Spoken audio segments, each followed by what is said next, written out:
La ville s'appelait Dusty Wells, un ruban de maisons en bois entre deux horizons.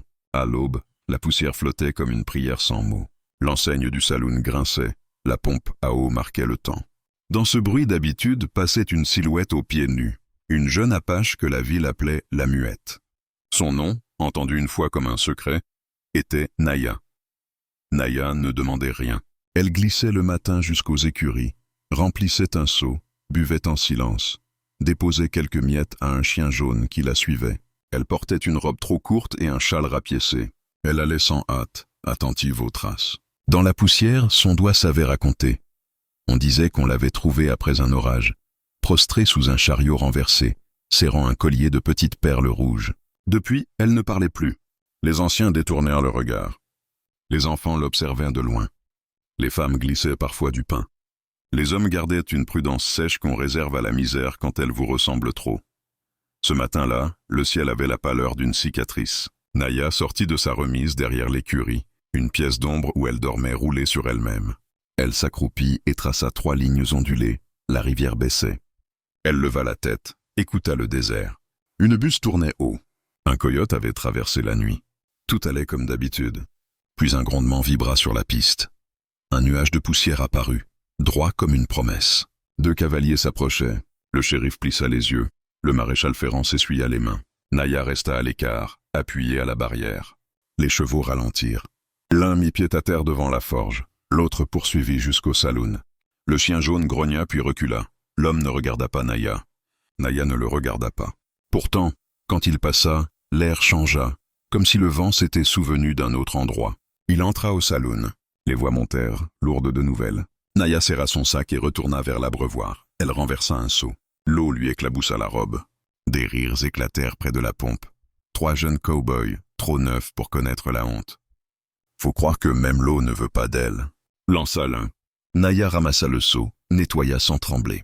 La serveuse du saloon, aux yeux fatigués, traversa la rue pour lui tendre un torchon. Naya la remercia d'un regard. Elle retourna à la remise et sortit le collier de perles rouges. Elle le fit glisser sur sa paume. Une image passa, des mains brunes qui nouent le collier, une voix basse qui chante, une rivière en crue. Elle referma la main jusqu'à sentir la douleur, rangea le collier et sortit. La rivière coulait maigre. Naya y lava son châle, frotta jusqu'à ce que l'odeur de savon repousse la poussière. Elle accrocha le tissu à une branche et s'assit. Elle sortit un morceau de bois poli et, avec un clou, grava un rectangle, un toit, une porte, une petite fenêtre, une maison. Elle s'arrêta, surprise. Des pas approchèrent. Le chien jaune aboya 2 fois. L'homme du saloon arrivait sans cheval, la démarche lente. De près, il paraissait grand. C'était surtout sa présence qui pesait. Une cicatrice claire lui barrait la mâchoire. Ses yeux avaient la couleur de l'ombre au fond d'un puits. Il posa sa gourde sur une pierre et la poussa vers elle. Naya regarda la gourde, puis l'homme. Elle but peu, rendit. Il acquiesça. « Je m'appelle Ellie », dit-il d'une voix rapiécée par le silence. Naya baissa les yeux et traça une ligne, puis une flèche vers le bas. « La rivière baisse », conclut-il. Elle hocha la tête. Ils restèrent un moment sous le mesquite. Ellie désigna le châle qui séchait. « Le vent va le prendre. » Naya se leva, décrocha le tissu, l'enroula. Une seconde, elle se sentit regarder sans être jugée. Il n'avait pas posé de questions. Elle n'avait pas donné de réponse. Quelque chose avait circulé, un accord sans mots. Ils revinrent vers la ville. Devant les écuries, les 3 jeunes cow-boys rôdaient encore. L'un s'approcha. Ellie posa la main sur son épaule, pas fort, juste assez pour déplacer le centre de gravité. Le rire mourut. « Laisse », dit-il sans hausser la voix. Le garçon recula et Ellie regarda la remise où dormait Naya. Une planche branlait, une autre bâillait. Le toit laissait passer la lumière. Il s'agenouilla, toucha le bois, comme on prend un pouls. « Ce n'est pas une maison », dit-il. Naya, dans l'ombre, serra son sac. Elle ne bougeait pas, mais son visage avait fait un pas vers lui. Au saloon, on chuchota le nom de l'homme, Ellie Turner, celui qui avait perdu sa femme et son fils dans un incendie sur son ranch. On disait qu'il avait cessé de parler à Dieu. Les nouvelles voyagent vite, surtout quand elles portent une douleur qu'on préfère regarder de loin. Le soir tomba. Naya alluma une petite flamme dans la remise, posa une tasse en fer près de la braise et écouta les bruits connus. Un sabot frappe, une porte se ferme, un rire s'éteint. Elle sortit le collier, le posa sur ses genoux et réarrangea les perles. Elle pensa à la maison gravée plus tôt. Des pas s'arrêtèrent devant la remise. Naya éteignit la flamme. Le chien jaune leva la tête. La voix d'Élie passa basse. « J'apporterai demain des planches. » Elle ne répondit pas. Après un moment, « Si tu veux. » Ce « si tu veux » resta dans l'air. Les pas s'éloignèrent. Cette nuit-là, le vent changea de direction. Il entra par les trous du toit, fit frissonner le châle et souleva un peu de poussière qui retomba en douceur. Naya ferma les yeux. Elle n'avait pas de mots pour nommer ce qui commençait, mais elle savait reconnaître le moment où le désert décide de garder une trace. Le lendemain matin, la lumière filtrait à travers la poussière comme à travers un rideau doré. Ellie Turner s'était levée avant le soleil, habitude qui ne l'avait jamais quittée. Son cheval, un vieux palomino nommé Rust, broutait près de la clôture du ranch abandonné où il vivait depuis des années.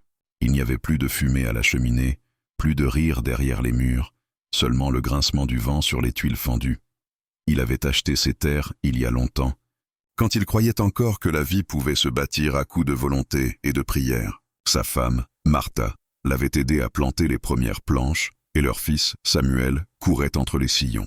Puis l'incendie avait tout pris. Une lampe renversée, une nuit de juillet, et le feu s'était levé comme un démon affamé. Quand Ellie s'était réveillée, il ne restait que le silence, les cendres, et une tombe double derrière la grange. Depuis, il vivait seul, travaillant pour d'autres, réparant les clôtures, ferrant les chevaux, dormant à moitié dans son chagrin. Il n'avait plus prié, plus chanté. Le désert était devenu sa seule église. Pourtant, depuis la veille, une image revenait sans cesse, une jeune fille muette, apache, les yeux pleins de quelque chose qu'il avait oublié, peut-être la vie. Ellie attacha la selle, enfourcha Rust et prit la route vers la ville. Le chemin serpentait entre les collines rousses, bordées de yucca et de pierres qui ressemblaient à des visages endormis. Chaque bruit sonnait trop fort, le cri d'un corbeau, le froissement du cuir, le cliquetis des éperons. Le silence, lui, pesait comme une confession. À son arrivée, le village s'éveillait à peine. Les volets claquaient, le café bouillait, les premiers pas résonnaient sur le bois des trottoirs. Naya était là, agenouillée près de la pompe, frottant un seau avec un chiffon. Ses mains étaient fines, rapides, habituées à faire sans demander. Ellie descendit du cheval. Le maréchal Ferrand, un homme carré au regard froid, le salua d'un signe bref. « De retour parmi nous, Turner ?» Ellie hocha la tête. « Pour un moment. » Le maréchal jeta un regard vers Naya. « T'as vu? La sauvage est encore là. On dit qu'elle dort derrière ma grange. »« Et alors ?» répondit Ellie calmement. « Alors rien, mais un jour ou l'autre, elle attirera des ennuis. Ces gens-là n'ont jamais apporté que du malheur. » Ellie ne répondit pas. Il prit son marteau, répara une boucle de fer, puis remit les outils dans sa sacoche. Ses gestes étaient précis, anciens, disciplinés. Naya le regardait du coin de l'œil, curieuse mais silencieuse. Quand il termina, il posa sa main sur le poteau de la pompe, juste à côté d'elle. « Tu as mangé ?» demanda-t-il. Elle secoua la tête. Il sortit de sa poche un petit morceau de pain, dur mais frais, et le lui tendit. Elle hésita avant de le prendre. « Merci » murmura-t-il sans attendre de réponse. Il monta sur Rust et ajouta « Viens au ranch si tu veux. » Il y a du travail et de la place. Naya resta immobile. Le vent souleva une mèche de ses cheveux noirs. Elle ne comprenait pas encore si c'était une offre ou une épreuve. Mais dans le regard de l'homme, il n'y avait ni pitié ni curiosité, juste une fatigue honnête. L'après-midi, quand le soleil tomba lourd sur la terre, Ellie entendit un bruit près du puits de son ranch. Il posa son fusil et sortit. Naya était là. Elle tenait son petit sac contre elle, le châle serré sur les épaules. Le chien jaune la précédait. Ellie ne dit rien. Il lui fit signe d'approcher. Elle entra dans la cour, observant tout, la grange brûlée, la clôture brisée, la terre sèche. C'était une maison autrefois, dit-il simplement. Elle leva les yeux vers lui. Il ajouta, presque pour lui-même, « Il faudrait la reconstruire. » Ils passèrent le reste de la journée sans parler. Ellie lui montra comment tirer l'eau du puits, comment nourrir les chevaux. Naya apprenait vite. Elle avait ce genre d'intelligence silencieuse qui comprend avant qu'on explique. Quand le soir tomba, il alluma une lampe à pétrole dans la petite cabane qui lui servait d'abri. « Tu peux dormir ici, dit-il. Ce n'est pas grand-chose, mais au moins il y a un toit. » Elle entra, posa son sac près du lit et toucha du bout des doigts la couverture en laine. Elle ne se souvenait plus de la dernière fois où on lui avait offert un toit sans rien demander en échange. Ellie, dehors, observa le ciel. Les étoiles se levaient, immenses. Dans la nuit, il entendit pour la première fois depuis longtemps un autre souffle que le sien. Cela le troubla. Le silence qu'il partageait avec la fille n'était pas vide. C'était un silence peuplé de deux douleurs qui se reconnaissaient. Le lendemain, Naya se leva avant lui. Elle nettoya le seau, balaya la cabane, puis sortit ramasser du bois. Quand Élie la vit, il fronça les sourcils. « Tu n'as pas besoin de faire ça, dit-il. » Elle répondit par un geste simple. Ses mains dessinèrent un cercle dans l'air, puis elle posa la paume sur son cœur. « Merci. » Élie resta muet. Le mot qu'elle n'avait pas prononcé pesait plus lourd que bien des phrases. Ils partagèrent un maigre repas. Il lui parla de ses chevaux, de la pluie qui tardait, des coyotes qui rôdaient. Elle écoutait, hochant parfois la tête, traçant des signes dans la poussière pour lui répondre. Il se surprit à attendre ces échanges. Plus tard, il alla en ville acheter des planches. Le marchand, en le voyant, sourit d'un air entendu. « On dit que tu t'es trouvé une indienne. » Élie posa calmement l'argent sur le comptoir. « Je me suis trouvé une aide. Et peut-être une raison de pas boire. » Le marchand éclata d'un rire gêné. Élie prit les planches et s'en alla sans un mot de plus. De retour au ranch, il aperçut Naya assise devant la cabane, les genoux repliés, regardant le soleil disparaître. Elle tenait son collier de perles rouges. Il demanda « Tu veux me raconter ?» Elle leva la tête, hésita, puis traça dans la poussière une flamme, un cheval, une tombe. Élie comprit sans qu'elle ait besoin de parler. La nuit tomba lentement. Le vent apporta l'odeur du feu de bois. Élie se surprit à fredonner une vieille chanson que Martha aimait. La voix lui trembla, mais ne se brisa pas. Naya leva les yeux vers lui, surprise. Elle n'avait jamais entendu une voix chanter avec autant de tristesse et de douceur mêlée. Quand il s'arrêta, elle dessina sur le sol une petite maison et une étoile au-dessus. Puis elle le regarda, interrogative. « Oui, » répondit-il doucement, « on va la rebâtir. » Et pour la première fois depuis l'incendie, Élie sentit que ses mains pouvaient encore servir à construire, et non à enterrer. Le désert, cette nuit-là, sembla moins vaste. Le soleil s'était levé lentement sur le ranch Turner, enveloppant les collines d'une lumière pâle et douce. Le vent faisait frémir les herbes sèches, et le bruit des sabots de Rust résonnait dans la cour, rythmé, régulier. Naya, accroupie près du puits, tirait l'eau avec soin. Ses gestes étaient précis, presque rituels, comme si chaque mouvement avait une signification cachée. Élie la regardait de loin, une tasse de café fumant dans la main, silencieux. Depuis 3 jours, la jeune Apache vivait ici. Sans un mot, sans un cri, sans même une demande.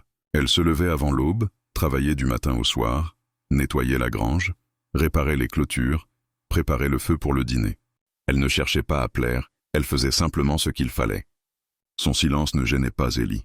Au contraire, il le rassurait. Lui aussi avait cessé de parler plus qu'il ne fallait depuis longtemps.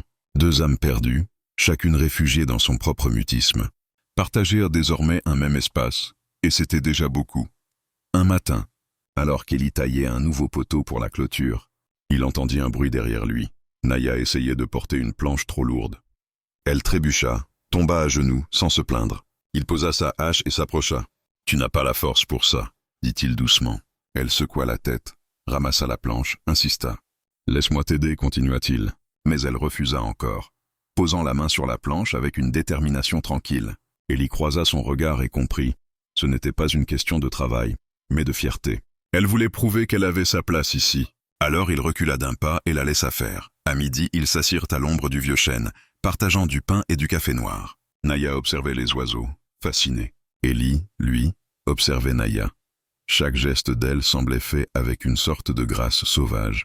La façon dont elle buvait, la façon dont elle regardait le vent. Ce silence entre eux n'était pas un mur, mais un pont. « Tu sais, » dit Élie en brisant le silence, « j'ai connu des femmes qui parlaient du matin au soir. Et pas une seule ne m'a jamais écouté comme toi. » Naya leva les yeux vers lui, surprise, puis esquissa un sourire timide. C'était la première fois qu'il la voyait sourire. Ce fut comme une fêlure dans le mur qu'il portait autour du cœur. Il détourna le regard, gêné par l'émotion soudaine. L'après-midi, ils se mirent à réparer la toiture de la cabane. Naya montait les planches, Élie les fixait. Le vent jouait avec ses cheveux noirs, collés sur son front par la poussière. Il la regarda un instant trop longtemps et sentit un pincement de culpabilité. Elle avait l'âge qu'aurait eu son fils s'il avait vécu. Ce constat lui serra la poitrine. Quand la nuit tomba, la cabane était solide, le toit réparé. Ils s'assirent près du feu. Élie sortit une vieille boîte en fer contenant quelques clous rouillés, un petit couteau et un médaillon noirci. Il le fit tourner dans sa main avant de le tendre à Naya. « C'était à mon fils, » dit-il d'une voix basse. Il s'appelait Samuel. Il avait ton âge à peu près. Elle prit le médaillon avec précaution, le regarda longuement, puis le rendit sans un mot. Elle se contenta de poser sa main sur la sienne, 1 seconde à peine. Ce simple contact fit trembler Élie plus qu'un orage. Les jours suivants, la routine prit forme. Naya apprenait à traire la chèvre, à coudre des sacs de jute, à aiguiser un couteau. Elle observait Ellie, imitant ses gestes, anticipant ses besoins sans qu'il parle. Un matin, elle traça dans la poussière des dessins. Un cheval, un feu, une maison. Ellie s'accroupit à côté d'elle. « C'est nous ?» demanda-t-il. Elle fit un signe affirmatif. Puis elle ajouta une petite silhouette à côté du cheval. « Rust ?» Elle acquiesça encore, et un sourire fugitif traversa son visage. Il éclata d'un rire bref, oublié depuis des années. Le son fit sursauter les oiseaux sur la clôture. Le désert avait entendu quelque chose qu'il n'avait pas entendu depuis longtemps, la joie. Mais le monde autour d'eux n'était pas aussi calme. En ville, les rumeurs grandissaient. On disait qu'Ellie avait perdu la tête, qu'il élevait une sauvage sous son toit. Le pasteur affirmait que Dieu punissait ceux qui mêlaient le sang blanc et le sang indien. Des hommes riaient fort au saloon, racontant des histoires inventées. Ellie savait tout cela. Le désert a des oreilles. Mais il s'en moquait. Le ranch était son refuge, son église, son royaume de poussière et de bois. Un soir, un orage éclata. Le tonnerre roula sur les collines et Naya se réfugia dans la grange, tremblante. Ellie la rejoignit, tenant une lanterne. « Ce n'est qu'un peu de pluie, » dit-il calmement. Mais quand la foudre frappa un arbre tout proche, elle poussa un cri muet, étouffé, arraché du fond de sa gorge. Ses yeux s'emplirent de terreur. Ellie comprit, le feu. Ce n'était pas l'orage qu'elle craignait, mais la mémoire. Il s'assit près d'elle, sans parler. Ils restèrent là, côte à côte, écoutant la pluie battre le toit. Peu à peu, la respiration de Naya se calma. Elle prit un morceau de charbon et, sur le sol, dessina des flammes, des chevaux en fuite, des silhouettes effacées. Puis elle dessina une tombe. Ellie ferma les yeux. Il avait vu assez de morts pour comprendre. Le feu avait pris sa famille, à elle aussi. Quand la pluie cessa, il se leva, prit une couverture et la posa sur ses épaules. « Tant que je serai là, dit-il doucement, aucun feu ne te touchera. » Elle leva les yeux vers lui, et dans ce regard, il lut une confiance fragile, presque douloureuse. Le lendemain, ils sortirent de la grange. L'air sentait la terre mouillée. Le soleil revenait lentement, timide. Naya se mit à réparer le toit, sifflant doucement entre ses dents. Un son à peine audible, une mélodie sans parole. Ellie la regarda, stupéfait. C'était la première fois qu'il entendait le moindre son sortir de sa bouche. Ce n'était pas un mot, mais c'était un commencement. Le soir, alors qu'ils partageaient un repas simple, Ellie brisa un morceau de pain et dit « On dirait qu'on apprend à parler le même langage, toi et moi. » Naya hocha la tête et traça un mot dans la poussière. « Merci. » Il resta figé. Ses doigts effleurèrent les lettres. Il ne dit rien, mais son regard parla pour lui. Dans le silence du désert, deux solitudes venèrent de trouver leur écho. Le soleil du matin s'était levé rouge et rond au-dessus des collines, comme s'il sortait lui-même des cendres. La terre, encore humide de l'orage passé, exhalait une odeur lourde de poussière mouillée et de bois fendu. Naya était déjà debout. Elle observait Ellie Turner, debout devant la vieille grange, les mains sur les hanches, le regard fixé sur ce qui restait d'un mur à moitié effondré. Il n'avait rien dit, mais elle avait compris. Depuis plusieurs jours, il traînait autour de ce vieux bâtiment, mesurant du regard, touchant les poutres, soupesant les outils. C'était là, dans cette poussière mêlée à la mémoire, que quelque chose voulait renaître. Ellie fit un pas en avant, prit une pelle et commença à dégager les débris. Il travaillait lentement, avec cette précision d'homme qui sait ce que chaque coup de main signifie. Naya le rejoignit sans attendre d'ordre. Ensemble, ils commencèrent à nettoyer le sol, arrachant les mauvaises herbes, enlevant les pierres. Le silence, leur langage habituel, suffisait. Au fil des heures, la lumière changea, plus dure, plus blanche. Ellie s'arrêta pour essuyer son front, posa la pelle et observa la jeune fille. Elle portait une robe simple qu'il lui avait donnée la veille, celle de son ancienne femme, retaillée maladroitement. Le tissu, un peu trop large, battait au vent. Il y avait dans cette vision une sorte de douceur étrange, presque douloureuse. « On va en faire une maison », dit-il enfin. Naya releva la tête, surprise. Il ajouta, comme pour se convaincre lui-même, « Une vraie maison. Pas une cabane, pas un abri, une maison. » Elle hocha lentement la tête, puis, dans la poussière, dessina un rectangle avec une porte au milieu. Il sourit. « Oui, là, exactement. » Le travail devint leur vie. Chaque matin, Ellie sciait, clouait, ajustait. Naya portait les planches, préparait les clous, ramassait les copeaux pour allumer le feu le soir. Les jours s'enchaînaient, simples et rudes. À mesure que la maison prenait forme, quelque chose d'autre se construisait aussi. Une confiance muette. Profonde, entre eux, un soir, alors que le soleil tombait derrière les collines, Ellie s'assit sur le seuil encore brut. Naya, à côté, regardait la lumière mourir sur le bois neuf. Il prit la parole d'une voix basse. « Tu sais, j'ai bâti une maison, autrefois, pour ma femme, Martha.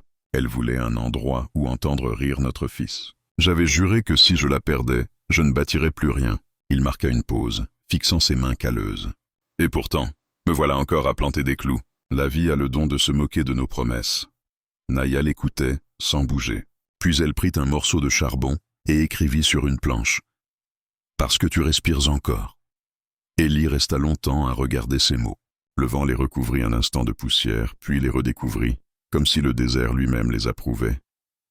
Les jours suivants, les rumeurs arrivèrent. Le maréchal Ferrand vint lui dire que le pasteur n'aimait pas ce qu'il voyait. « Une indienne sous ton toit, Élie? Le monde te jugera, tu sais. » Élie haussa les épaules. « Le monde juge toujours. Moi, je construis. » Naya observait cette force tranquille avec admiration.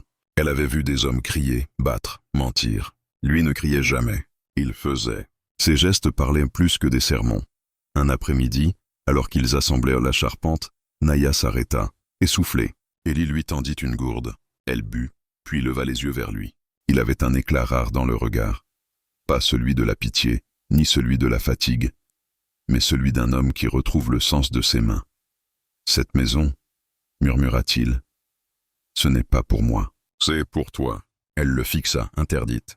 Il ajouta, « Parce que personne ne t'a jamais voulu. Mais ici, tu seras chez toi. » Les mots, simples, la frappèrent comme une prière. Elle baissa la tête, serra le châle contre elle. Les larmes lui montèrent aux yeux, silencieuses, discrètes. Pour la première fois, elle se sentit exister. Le soir, ils suspendirent une lanterne à la poutre principale. La lumière dansait sur les planches neuves. Le chien jaune s'était endormi près de l'entrée, et la brise soufflait doucement à travers les fentes du bois. Naya sortit son collier de perles rouges et le posa sur la poutre. Élie la regarda, intriguée. « Tu veux l'accrocher ici ?» Elle fit signe que oui. « Pourquoi ?» Elle prit un morceau de bois et écrivit « Pour que la maison se souvienne. » Il comprit alors que, pour elle, cette maison n'était pas seulement un refuge. C'était un tombeau de lumière, une offrande à ceux qu'elle avait perdus. Les jours passèrent. La maison s'éleva. Un toit solide, des murs clairs, un plancher qu'ils avaient poli ensemble. La nuit, Élie se surprenait à écouter les sons nouveaux. Le craquement du bois qui sèche, la respiration tranquille de la fille endormie de l'autre côté du mur. Le silence avait changé de nature. Avant, il étouffait. Maintenant, il apaisait. Un matin, ils accrochèrent une porte.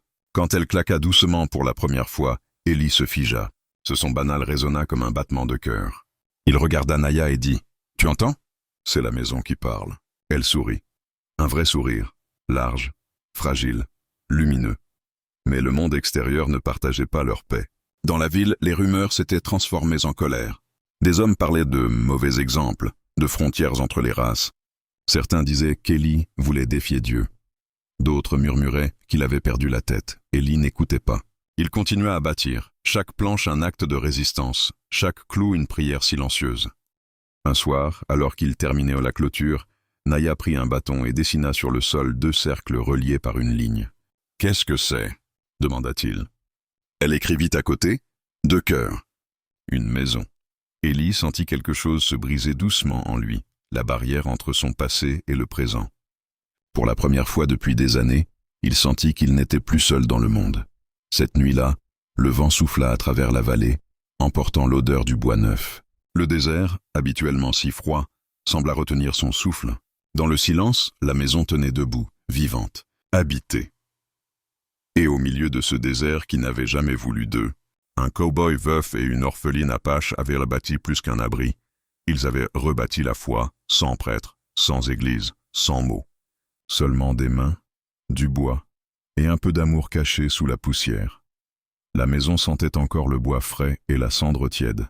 À travers les fentes du toit, la lumière du matin filtrait en traits d'or, effleurant les objets simples. Une tasse d'étain, une couverture, le collier de perles rouges suspendu à une poutre. Naya se réveilla avant le lever du soleil. Le silence du désert, lourd et vivant, la tenait éveillée depuis l'aube. Elle se leva, marcha pieds nus sur le plancher qui craquait doucement et sortit sur le seuil. Le ciel, vaste et rose, s'ouvrait devant elle. Tout semblait tranquille, trop tranquille. Il y avait cette paix étrange que seuls connaissent ceux qui savent que la tempête n'est jamais loin. Depuis quelques jours, Naya ressentait cette tension. Le vent apportait des voix qu'elle n'aimait pas, des mots étrangers, des rires d'hommes qu'elle ne voyait pas encore, mais qu'elle entendait rôder, au loin, vers la ville. Ellie la rejoignit peu après, une tasse de café à la main. Son visage était marqué par la fatigue, mais aussi par une certaine paix, celle qu'un homme retrouve quand il a quelque chose à protéger. « Tu n'as pas dormi », dit-il. Elle fit signe que non. Il la regarda, songeur. Depuis quelques jours, il sentait lui aussi quelque chose d'étrange dans l'air, comme un grondement avant la poussière. Ils passèrent la matinée à réparer la clôture nord, celle qui bordait la route menant vers la rivière. Le travail était simple mais exigeant. Naya maniait le marteau comme si c'était une arme. Elle ne parlait pas, mais dans son regard, Ellie lisait une tension qu'il n'avait jamais vue. À midi, il posa les outils. « Tu veux me dire ce qui ne va pas ?» Elle prit un bâton, s'accroupit et traça un signe dans la terre. Un cercle, une flèche et 3 petits points.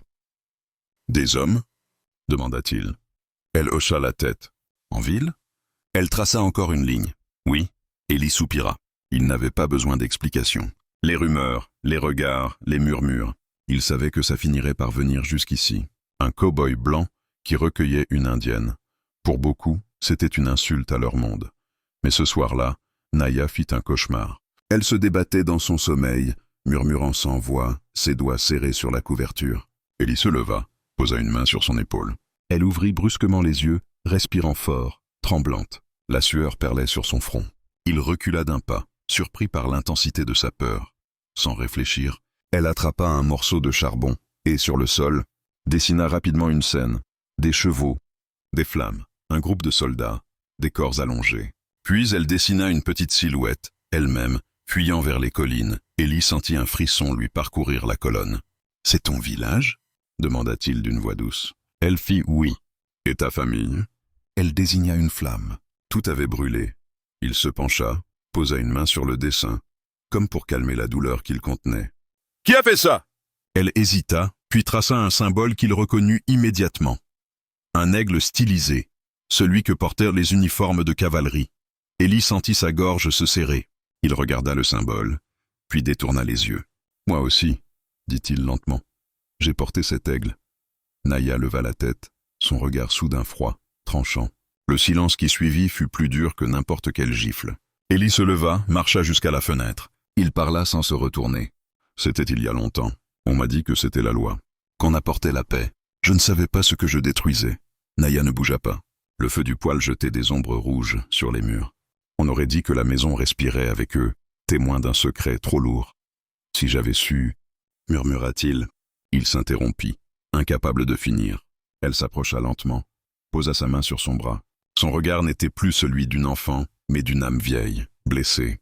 Elle traça une dernière fois sur le sol. « Tu construis maintenant. » Il la regarda longuement, et pour la première fois depuis le drame, il sentit un pardon naître dans le silence. Pas un pardon dit, pas un pardon facile, mais une paix fragile, partagée.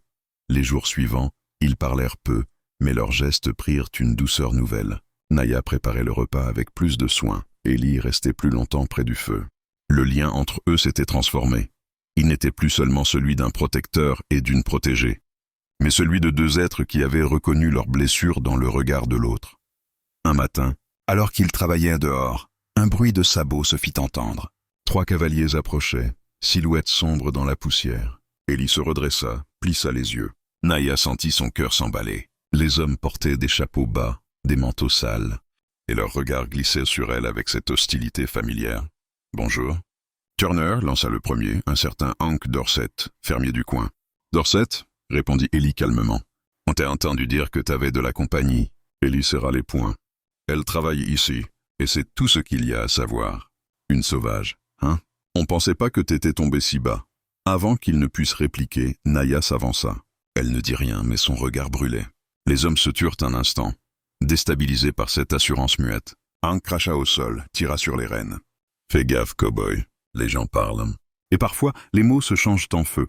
Ils repartirent, soulevant un nuage de poussière. Ellie resta immobile un moment, les yeux perdus vers l'horizon. Naya posa une main sur son bras, comme pour dire qu'elle n'avait pas peur. Mais lui, il savait. Le passé n'en avait pas fini avec eux. Cette nuit-là, Ellie s'assit près du feu, le regard perdu dans les flammes. « Tu sais, » dit-il lentement, « la guerre ne finit jamais vraiment. Elle change juste de forme. » Naya écrivit dans la poussière. Alors on construit pour lui résister.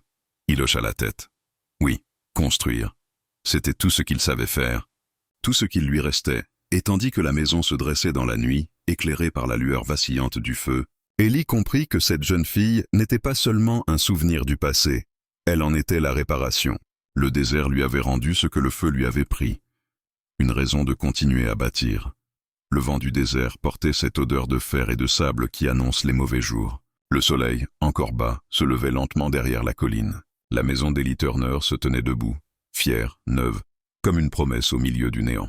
Pourtant, autour d'elle, les murmures s'étaient changés en colère. Depuis la visite des 3 cavaliers, la tension avait grandi dans la ville. Au salon, les hommes parlaient d'Élie comme d'un traître à sa race. Les femmes disaient que la présence de l'Apache muette était un signe de malédiction. Le pasteur, lors de son dernier sermon, avait même parlé d'une désobéissance à l'ordre divin. Certains riaient, d'autres hochèrent la tête gravement. Mais tous savaient que, tôt ou tard, quelqu'un viendrait mettre fin à cette folie. Élie, lui, faisait semblant de ne rien entendre. Il continuait à travailler la terre, à réparer les clôtures, à nourrir les chevaux. Naya restait près de lui, silencieuse, concentrée, comme si rien d'autre n'existait. Mais chaque soir, quand le vent tombait, ils entendaient au loin des voix, des bruits de pas, des pierres lancées contre la clôture. Un matin, Élie se rendit en ville pour acheter des clous et de la farine. Le marchand refusa de le servir. « Tu comprends, Élie, » dit-il en essuyant son comptoir. « Les gens parlent. Et moi, j'ai une réputation à tenir. Je te paie, pas pour ta réputation, mais pour ton travail. » répondit calmement Élie. « Pas cette fois. » Désolé.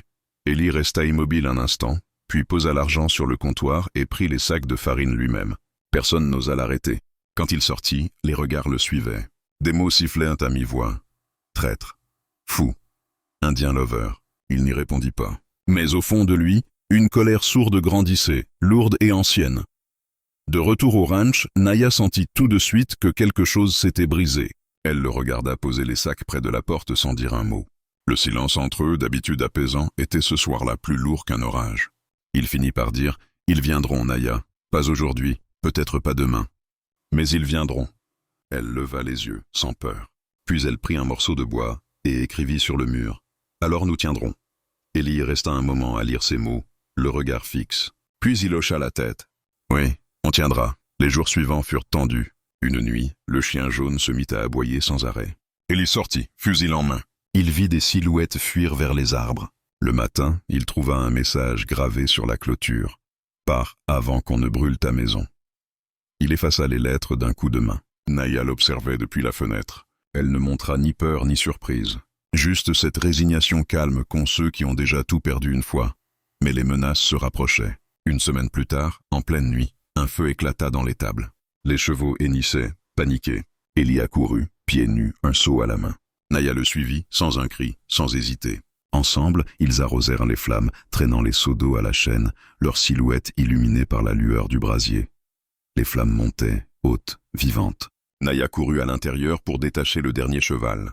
Élie cria son nom, mais elle ne s'arrêta pas. Il la vit disparaître dans la fumée, et son cœur s'arrêta.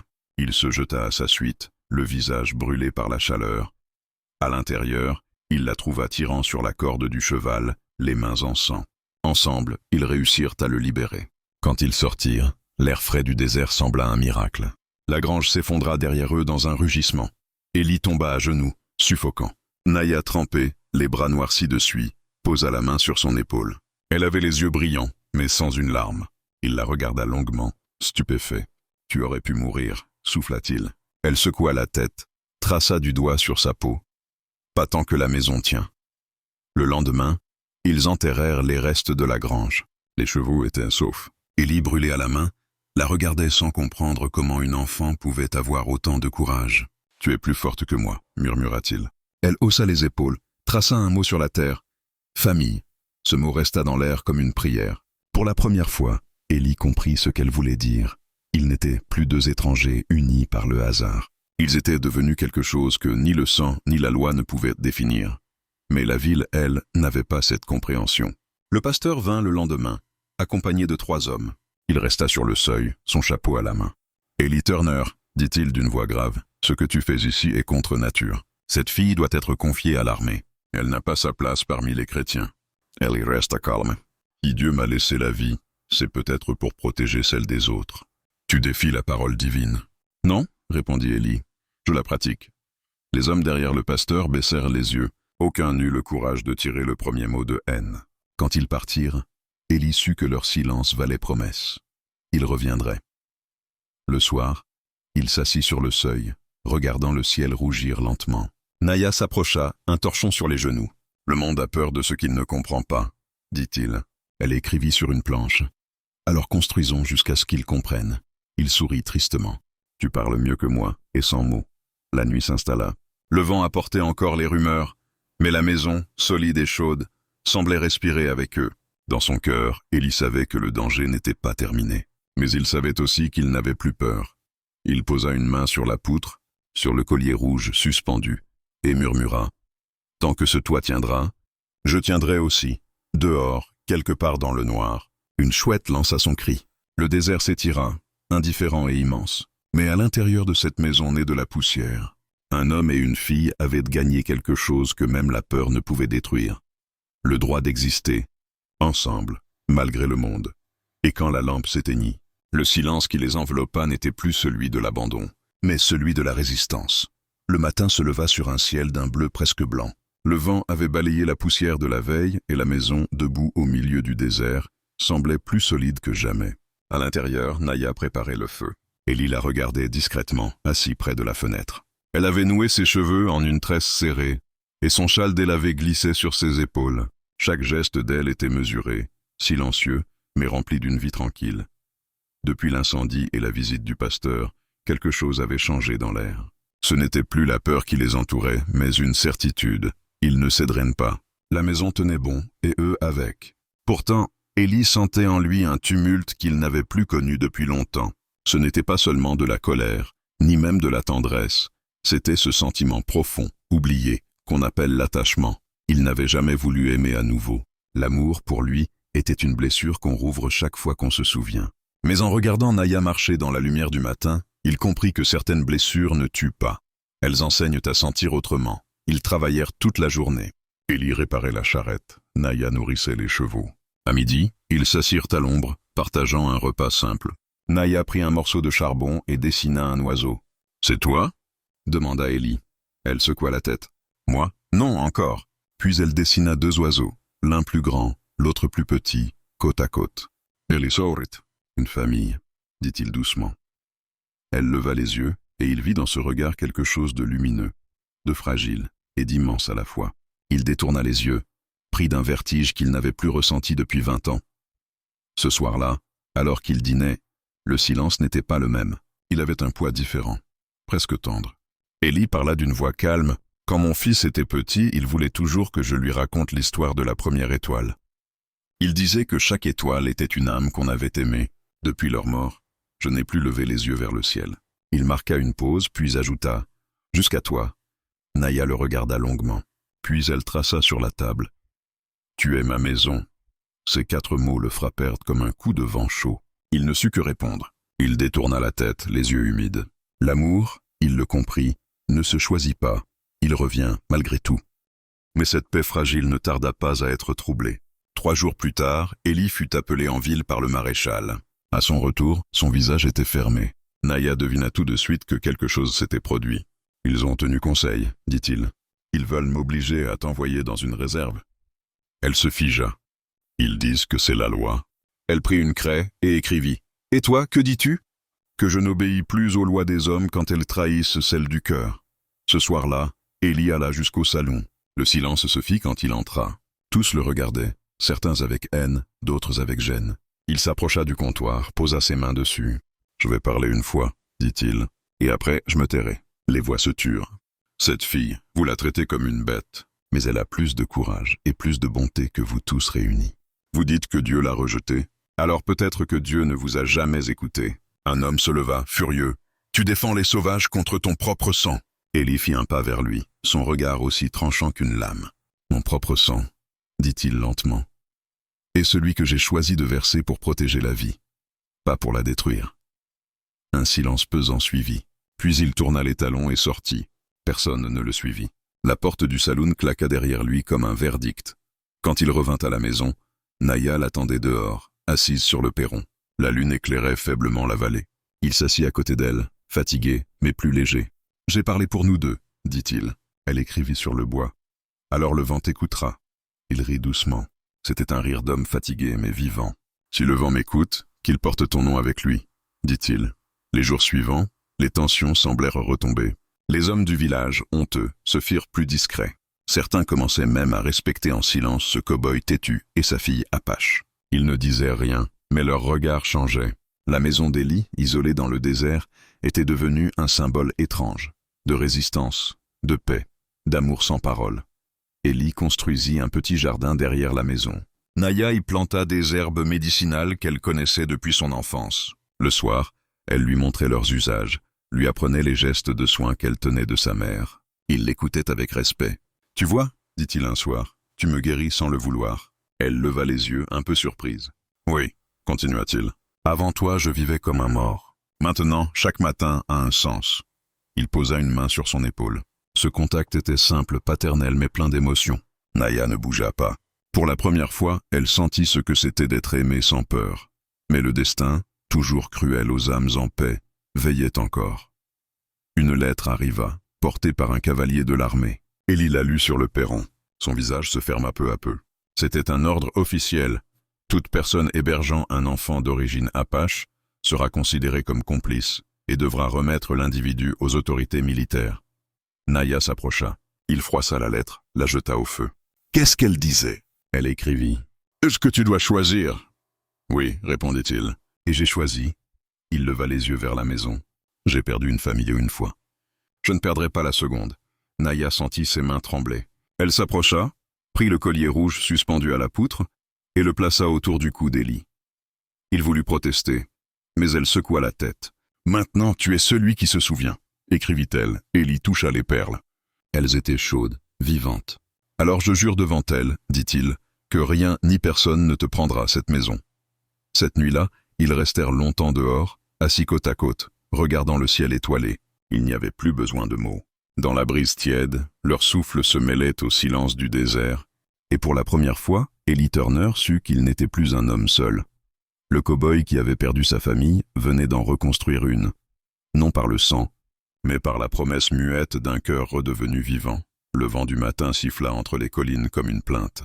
Le soleil n'avait pas encore dépassé la crête, mais déjà la poussière se soulevait sur la route de l'Est. Eli Turner se tenait devant la maison, les bras croisés, le regard fixé sur cette ligne brumeuse qui approchait lentement. Il savait ce que c'était. Il l'avait su dès la veille, quand les chiens avaient aboyé sans raison, quand le silence du désert s'était épaissi. « Ils arrivent !» murmura-t-il. Naya se tenait sur le seuil, son châle tiré sur ses épaules, le visage calme. Elle n'avait pas besoin de regarder pour comprendre. Le bruit des sabots portait une mémoire ancienne, celle du feu, des fusils et des cris. Eli entra dans la maison, ouvrit un vieux coffre. À l'intérieur, un fusil Winchester, des balles enveloppées dans un chiffon, un petit couteau rouillé. Il sortit l'arme, vérifia la culasse. Ses mains tremblaient légèrement, pas de peur mais de lucidité. Il n'avait pas envie de se battre, mais il savait qu'on ne vient jamais dans le désert avec des uniformes pour parler de paix. « Reste à l'intérieur », dit-il à Naya. Elle fit non de la tête. « Naya, écoute-moi, ce ne sont pas des hommes du village. Ce sont des soldats, des vrais. » Elle s'approcha, posa une main sur son bras. Dans son regard, il lut cette phrase muette. « Tu n'as plus besoin de me protéger seul. » Ils sortirent ensemble. Au loin, 5 cavaliers apparurent, leurs silhouettes sombres se découpant sur le ciel pâle. Leurs manteaux flottaient, et le reflet des fusils brillait à la lumière naissante. En tête, un homme à la moustache grise et au regard froid, le capitaine Harris, un officier de cavalerie que Turner connaissait autrefois. Eli serra la mâchoire. Le passé venait de le rattraper à cheval. Quand les cavaliers s'arrêtèrent devant la maison, la poussière tomba lentement, suspendue comme une menace. « Turner !» cria Harris. « On m'avait dit que tu vivais encore. »« Il faut croire que oui, » répondit Eli d'une voix posée. « Tu héberges une indienne, une enfant échappée des réserves.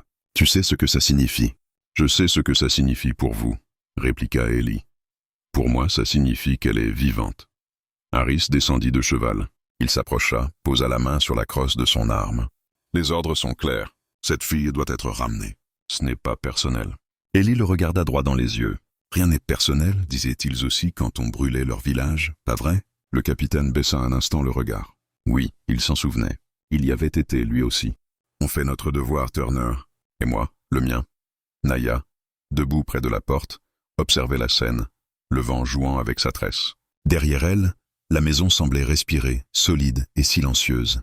Un des soldats s'avança. « Capitaine, on peut la prendre sans histoire. » Harris leva la main. « Pas encore. » Il se tourna vers Ellie. « Donne-la-moi sans heurts. Tu n'as pas besoin d'aggraver ton cas. Tu as déjà désobéi à la loi. » Ellie Souritamer. « La loi? Je l'ai servie, je l'ai portée sur mon uniforme. Et elle m'a tout pris. Alors non, capitaine, je ne la servirai plus jamais. » Le capitaine serra les dents. Il connaissait ce regard. C'était celui d'un homme qui avait tout perdu et qui n'avait plus rien à craindre.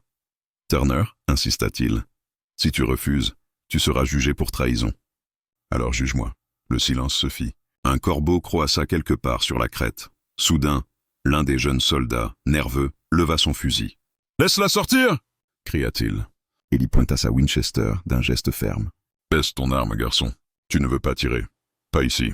Pas devant une enfant. » Mais la tension monta. Un cheval hennite, le vent souffla plus fort. En un instant, tout bascula. Un coup partit. Une balle ricocha sur le mur de bois.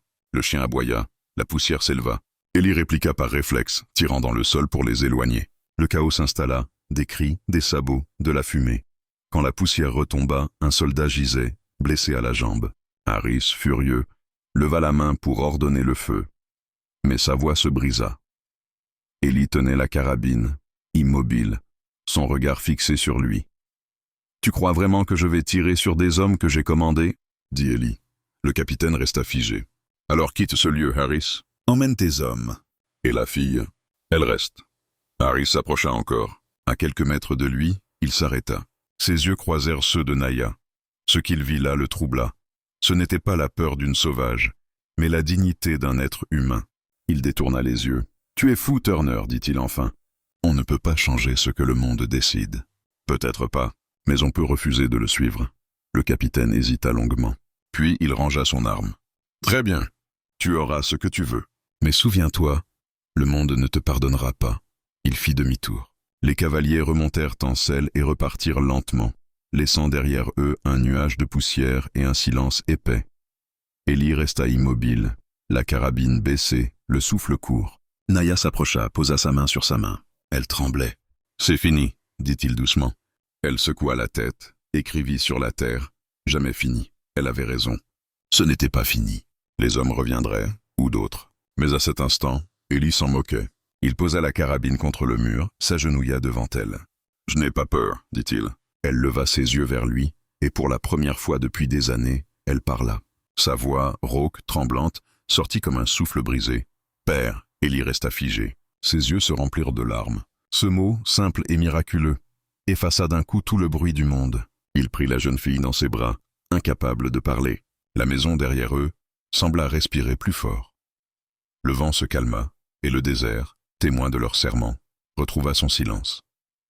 Cette nuit-là, sous le ciel immense, Ellie alluma un feu. Il y posa son ancien uniforme, le regarda brûler lentement.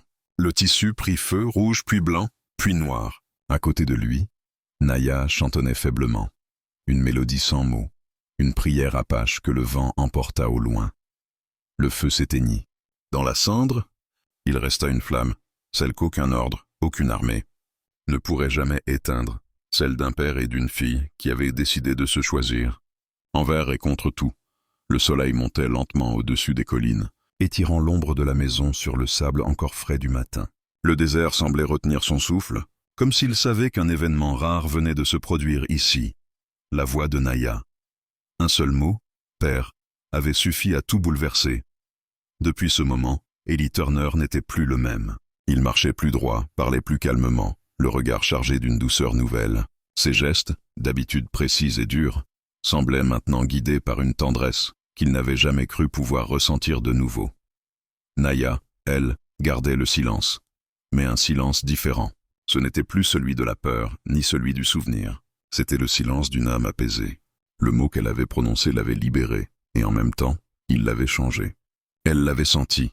En ouvrant la bouche, elle avait rendu son passé au vent. Ce matin-là, elle préparait le feu pendant qu'Ellie s'affairait près du puits. Le ciel était clair, sans un nuage. L'air portait encore l'odeur du bois brûlé de la veille. Quand il revint, Ellie s'assit à côté d'elle. « Tu as dit ton premier mot hier, » murmura-t-il. « Tu te rends compte ?» Elle leva les yeux vers lui et hocha la tête.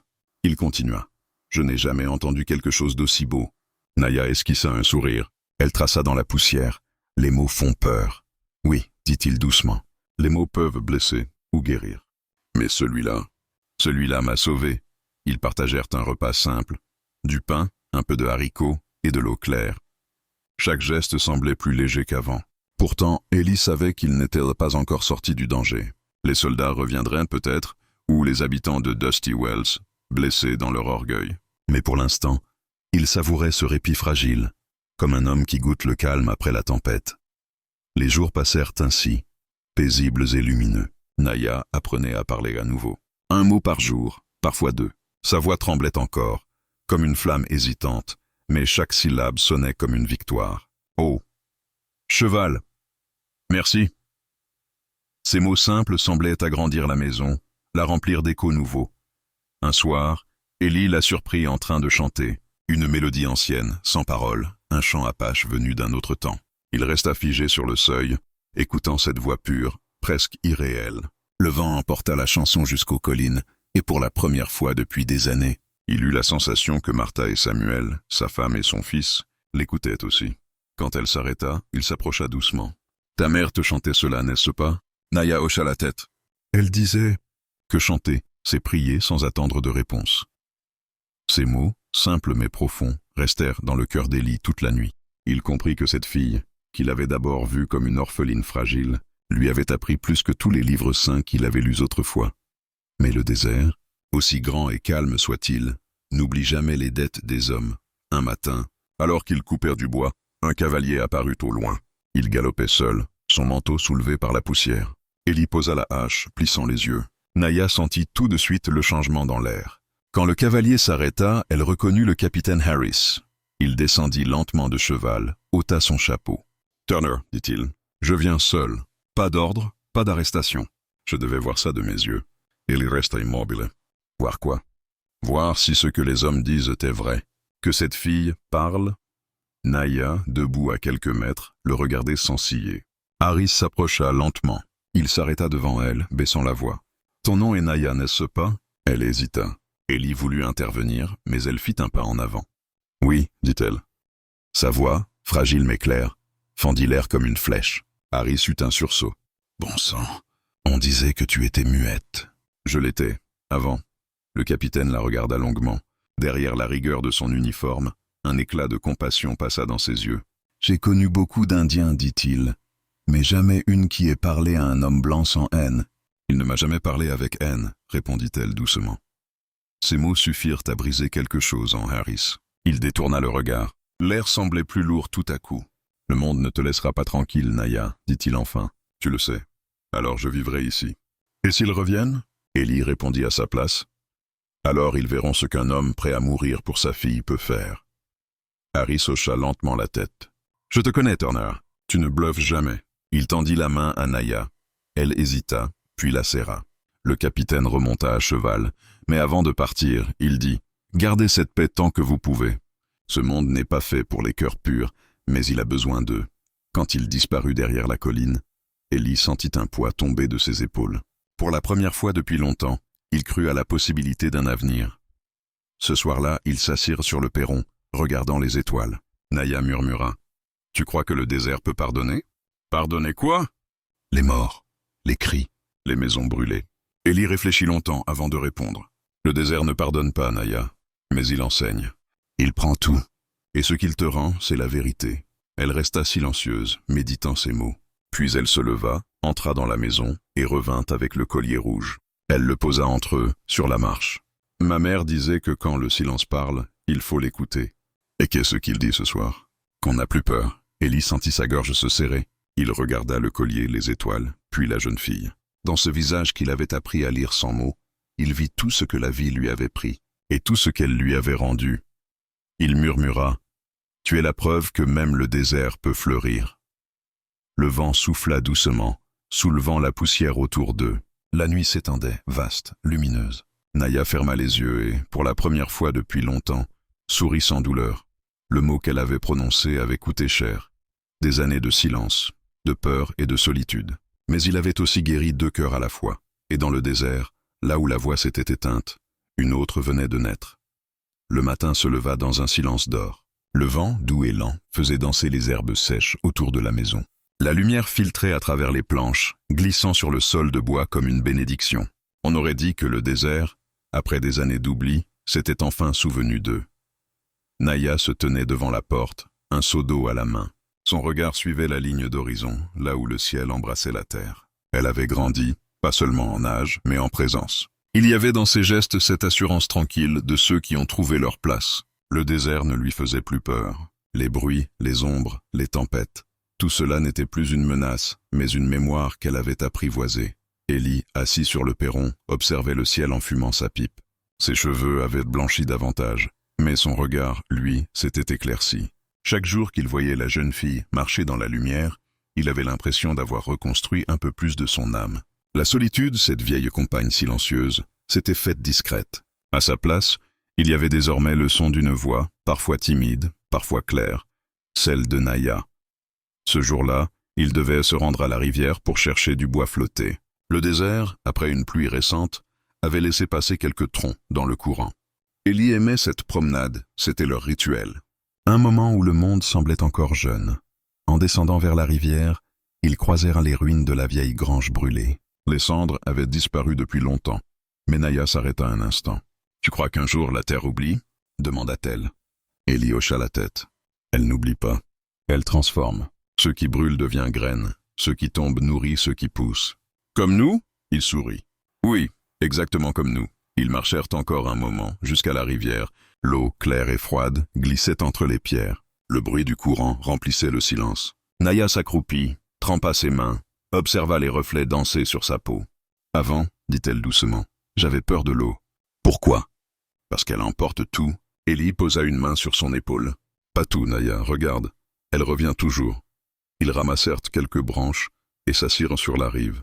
Le vent soufflait dans leurs cheveux, emportant l'odeur du bois mouillé. Naya leva les yeux vers le ciel. « Tu crois qu'il y a un endroit après la mort ?» Élie prit le temps de réfléchir. « Je crois qu'il y a ce qu'on laisse derrière nous. Une maison, un nom, un souvenir dans le cœur de quelqu'un. C'est ça l'endroit après. Alors, toi, tu vivras ici, dit-elle en désignant la maison au loin. Il rit doucement. Et toi aussi. Leur rire se perdit dans le vent. En rentrant, ils virent de la fumée au loin. 1 minute, le cœur d'Élie se serra. Le passé revenait, comme un fantôme. Mais ce n'était pas un feu. C'était la poussière d'un chariot qui approchait. Un convoi, lent, fatigué, avançant vers le désert. 3 familles, des enfants, quelques bêtes maigres. Des réfugiés d'une autre guerre, fuyant d'autres ordres venus d'en haut. Élie s'approcha. « Vous cherchez quoi par ici ?» Un homme répondit, la voix cassée. « Un endroit où on ne nous chasse pas. On disait que vers l'ouest, il y a un ranch où on ne juge personne. » Élie regarda Naya. Elle hocha la tête. « C'est ici. » Ce fut ainsi que la maison s'ouvrit pour d'autres. Ce qui avait commencé par un abri pour 2 devint un refuge pour plusieurs. Les jours s'allongèrent, peuplés de voix, de rires d'enfants, du bruit des marteaux et du bois neuf. Naya apprenait aux plus jeunes à dessiner dans la poussière, à écouter le vent, à chanter sans peur. Un soir, alors que le soleil disparaissait derrière les montagnes, Élie resta sur le perron, regardant la lumière mourir lentement. Naya vint s'asseoir à côté de lui. « Tu savais que ce serait comme ça ?»« Non, je voulais juste sauver une vie. Et elle a fini par sauver la mienne. » Elle posa la tête sur son épaule. « Et maintenant ?»« Maintenant, on bâtit encore. » Le vent se leva. Il fit grincer les planches, fit danser la flamme de la lampe. Dans ce bruissement, il y avait quelque chose de vivant, presque humain, comme si la maison respirait. Des années passèrent. Le désert changea, doucement. Là où il n'y avait que poussière, l'herbe repoussa. Autour de la maison, des arbres commencèrent à grandir. Les rumeurs de la ville disparurent avec le temps. Les hommes oublient vite ce qu'ils craignent, surtout quand la peur n'a plus de visage. Naya devint une jeune femme. Elle parlait désormais couramment, mais elle gardait cette habitude de dire peu. Chaque mot avait pour elle une valeur sacrée. Parfois, elle s'asseyait sur la colline au coucher du soleil, les yeux perdus vers l'horizon. Élie venait la rejoindre, toujours un peu essoufflé, mais heureux. « Tu pensais à quoi ?» demandait-il. « À tout ce qu'on n'a pas dit, mais qu'on a compris. Alors on a bien vécu. » Un jour, Élie tomba malade. Une fièvre lente, qui le cloua au lit pendant des jours. Naya resta près de lui, veillant sans dormir. Il lui tenait la main, et parfois, dans ces moments de lucidité, il souriait. « Tu te rappelles, Naya, le jour où je t'ai trouvée près de la rivière ?»« Oui, tu étais toute seule. Et maintenant, regarde, il y a des enfants qui jouent dehors. Tu as fait pousser la vie dans ce désert. » Elle serra sa main. « Non, Ellie, on l'a fait ensemble. » Une nuit, il se réveilla faiblement et lui dit « Promets-moi une chose. Tout ce que tu veux, que cette maison ne soit jamais vide, tant qu'elle tiendra debout, qu'elle abrite ceux que personne ne veut. Je te le promets. » Il s'endormit paisiblement. Le vent soufflait dehors, léger, presque doux. Le lendemain, quand le soleil entra par la fenêtre, Ellie Turner avait rejoint ceux qui l'aimaient. Naya resta longtemps assise à côté de lui, le collier rouge dans la main. Puis elle se leva, sortit et suspendit le collier à la poutre du porche, à la place exacte où il l'avait trouvé des années plus tôt. Les enfants la regardaient, silencieux. Elle leur sourit. « Ce collier appartient à la maison, dit-elle. Il rappelle qu'ici, personne n'est seul. » Les jours reprirent. La maison resta debout. Et la promesse aussi. Les gens du désert, de passage ou perdus, trouvaient là un toit, un repas, une oreille. Naya, devenue femme, continuait à veiller, à écouter le vent. Et quand la nuit tombait, ceux qui dormaient dans la maison juraient parfois entendre deux voix dans le souffle du vent, celle d'un homme et celle d'une fille, riant doucement dans le silence infini du désert. Car le désert, lui, n'oublie pas. Il garde la trace des âmes qui ont bâti l'amour à main nue, entre la poussière et la lumière. Et au milieu de cet horizon sans fin, la maison d'Ellie Turner et de Naya brillait encore, simple, solide, éternelle, comme un souvenir vivant que le vent racontait aux étoiles.